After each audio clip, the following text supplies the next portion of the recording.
All right, step two, we're here. We're going to dive a little bit deeper into the objections because I don't think that every FSBO call is going to be that easy. You're going to meet some resistance. Yeah, oh yeah.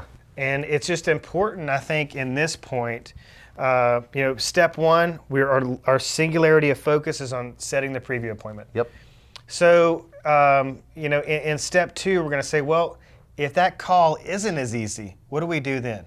And I think you just got to keep the for sale by owner on the phone, and then you may have to start infusing some value options here, some ideas that can be helpful to showcase your value to well, maybe I should meet with Blake Ray. Yeah.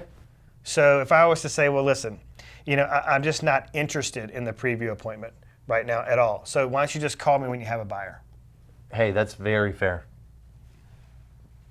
But I did want to tell you, I think your home's priced right. I think your home's beautiful. I think my buyers are going to love it.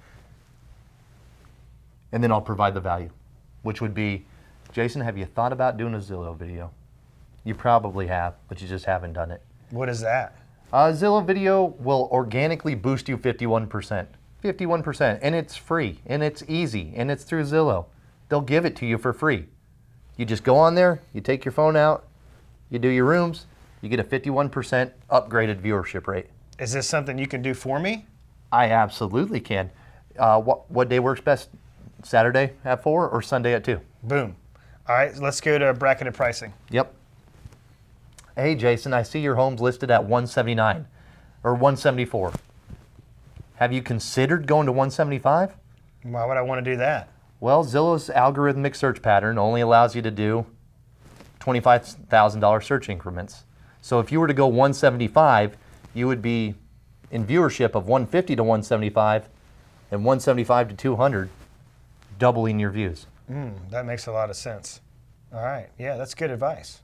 But that's two things. Guys, there's 8,000.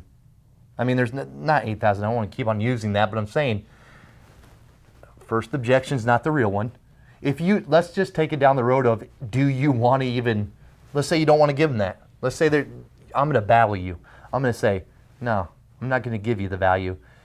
Even asking, we've had agents in our office that have said, I have a buyer that only wants to see this house. And the guy's telling me he won't give me a commission, but my buyers are going, we've got to see this house, Blake. Mm-hmm. Sometimes just having the real, honest, come to Jesus meeting with that seller and going, Mr. and Mrs. Seller, I completely understand and you have every right not to pay an agent. But are you telling me that you're going to let 2.5% stand in the way of you gaining all this equity and getting your home sold? And then showing them on paper that what we're talking about here might be $3,000. So wait a minute, let's back up here. So I think what you're telling me is the path to the appointment, the path to rapport, the path to relationship could be math. So showing them on paper where these numbers stand and bringing them back into, hopefully maybe you even have an emotional component. So you're telling me that you're going to let $3,000 stand in the way of you moving closer to your grandkids in a more timely manner. But connecting to the why. So that's another one I use. I go, completely get it.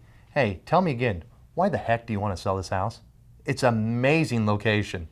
Oh, we've got to move up to Huntsville. We got to move up to wherever. Great. Now here's how I'm going to help you do it.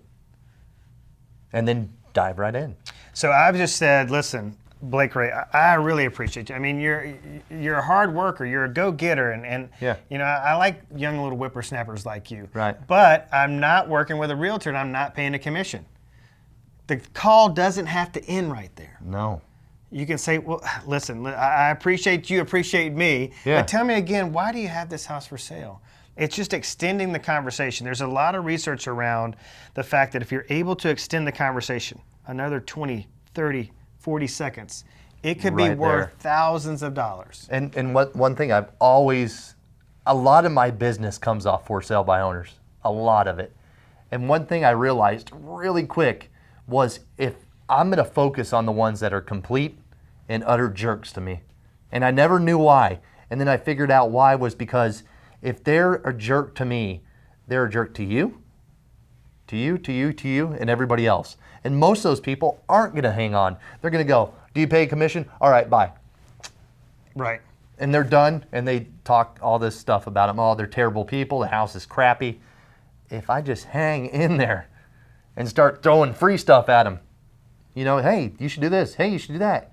You'd be surprised. I still get a kick out of it every single day. The amount of animosity sometimes I get on the phone. And then the moment you give them this much, just a single tip, like you should hire a wedding photographer to shoot your things. It'll probably be $50. That was one of the first things you taught in a Lunch and Learn was a sign-in sheet, a lockbox. A $36 lockbox can make what would it be 14 times the amount of money. $36 investment can make you $5,000. They're that appreciative over a little gift. It can make the difference. It can shift the whole tonality of the conversation. They'll be, I ain't working with you if you were the last person on earth. That's fine. But have you followed up with your last buyers? No. Would you be interested if I did it? I'll give you the ones back. I'll give you the buyers back that want your house. I'm in it for the buyers that don't. Well, I think what the agents watching this really need to make peace with is that if they don't prepare like we're doing now, the conversation will end at that first no or that second no. And you're not going to get to a place where you have the potential to profit off this relationship because it has ended. Yeah. It has ended. Right. And if you prolong the conversation through preparation, because really if you're prepared, you can handle any objection because 100%. it's not a no. It could be a maybe or not right now, but you're not going to get to that reality if you don't try. No's are closer to yeses Yeah. than they are another no. Good stuff. All right, stay tuned. We got more coming.